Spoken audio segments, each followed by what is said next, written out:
G'day folks, thanks for joining me. I'm Stuart Dunn from Universal Rocks, and I'm standing in front of a couple of different manufacturers' tanks. I've got 3 of ZooMed's tanks over to the side here, the little reptile terrariums that are out on the market, and I've also got the 2 of the larger Exo Terra tanks.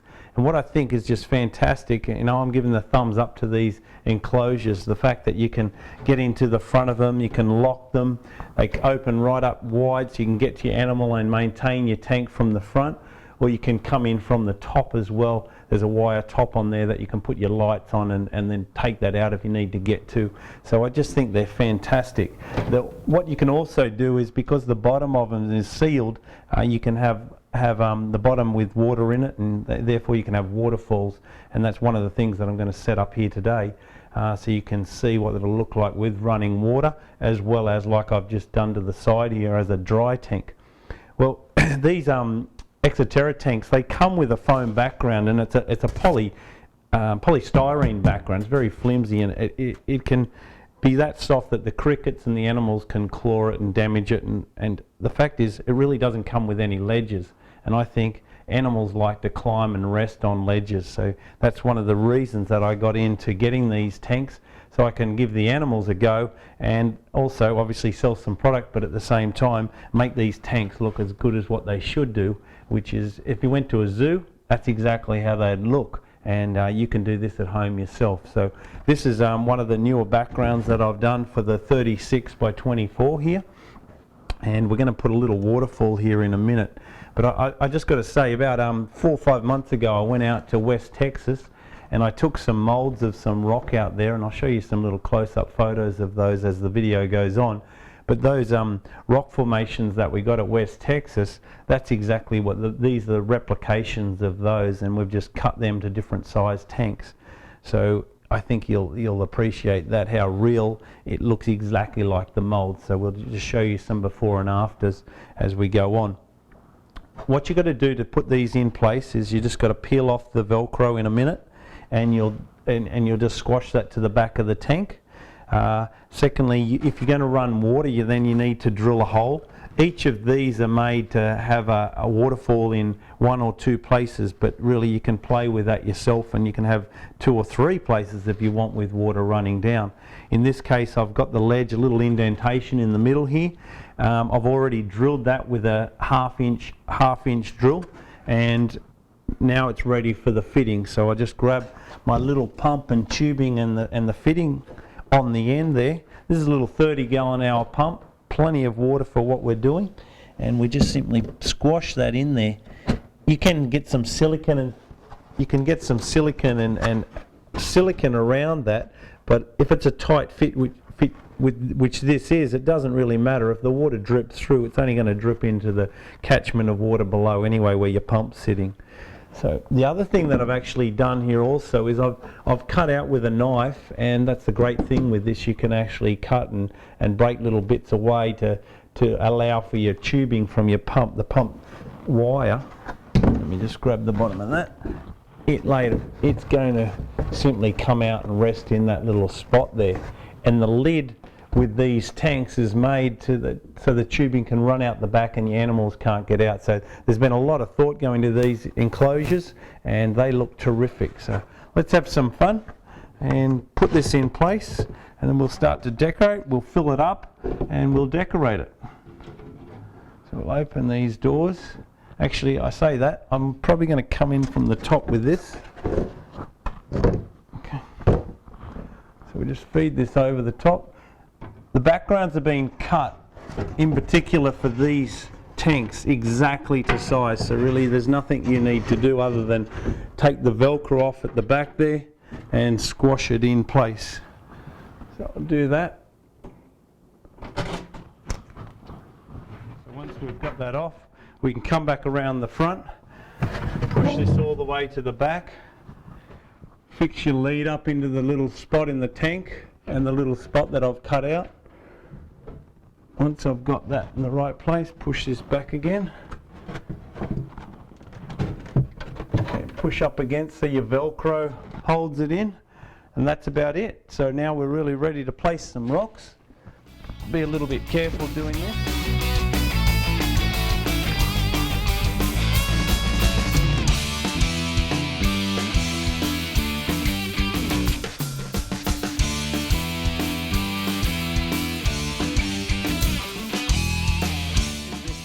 using some artificial plants here. So I'm actually not going to have some soil in here. If you're going to do it with soil, then you really have got to do some gravel and some other preparation so that you can have your plants growing in the soil, but also not just waterlogged. Okay, but in my case, it's just going to be artificial plants, so I'll get away with that. So,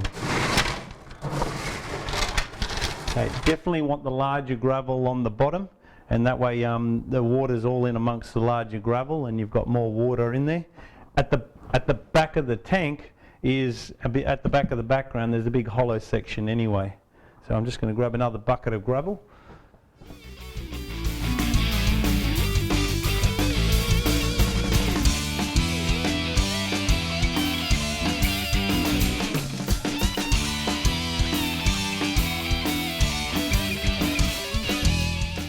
What I've got beside me here is I've got some decoration rocks which are fantastic. You can just put them in the bottom of the tank, just like I'm going to do here. Okay, but if you've got some snakes or lizards that you don't think there's enough ledges on this and you'd like some more, you can come along, put some blobs of silicon on this, and then squash this onto the side of your tank and create a really interesting look. Obviously it's not going to look so nice on the side, so depending on whether you're going to view it from the side will help you decide whether you want to actually do that. But they do silicon because they're perfectly cut through a saw. They do silicon really easy onto the side of the tank, and when that's done properly, that'll hold your weight of your snake. So there's a whole range of different ones to do that with, and you could come along with one on one side, one on the other, or two on one side and one on the other. Okay.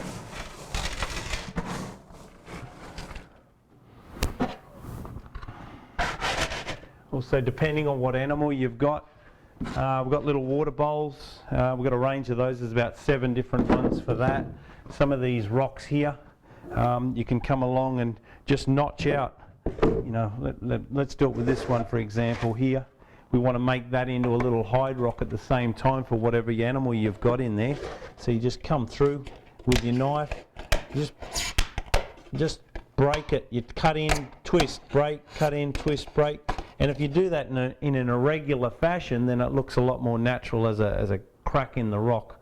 So depending on how big your animal is depending on how much you're going to do that. So once you got that there, nestle it in a little bit, bring your gravel around. Okay, choose some plants. Okay, in this case, if you want to also have some plants that are in your background and held up on different areas here, then it's just a matter of drilling some holes and squashing those in. So that's once again really easy to do. I love using some vines as well, so I come through and sort of just hang some of these vines and then use some more plants.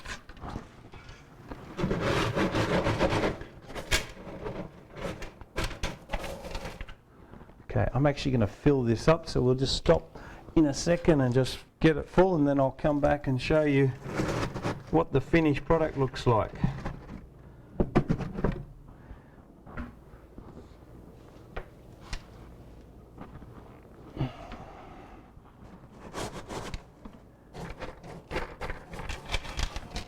So while I'm gone, just enjoy some of those pictures that, like I said, from West Texas of where we got these molds from.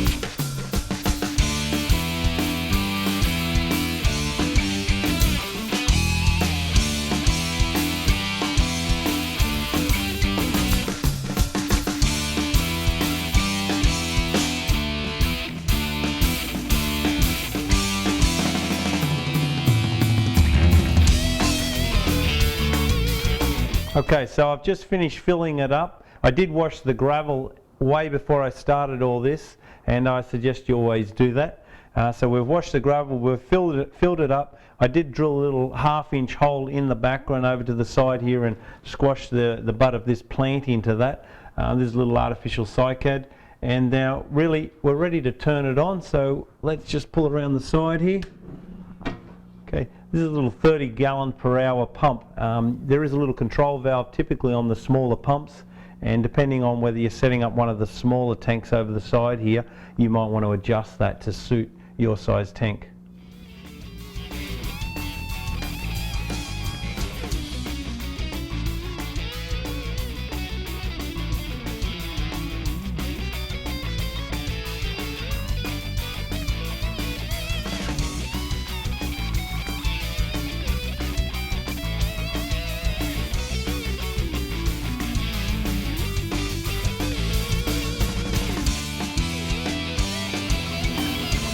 Okay, all this is we've got right down from the small tanks up to quite large tanks here, and you need to have tanks like that because your animal's going to grow. So if you get a little animal and as he grows you need to move up, this is how easy and fun it is. You can decorate any of those tanks in just, you know, half an hour if that.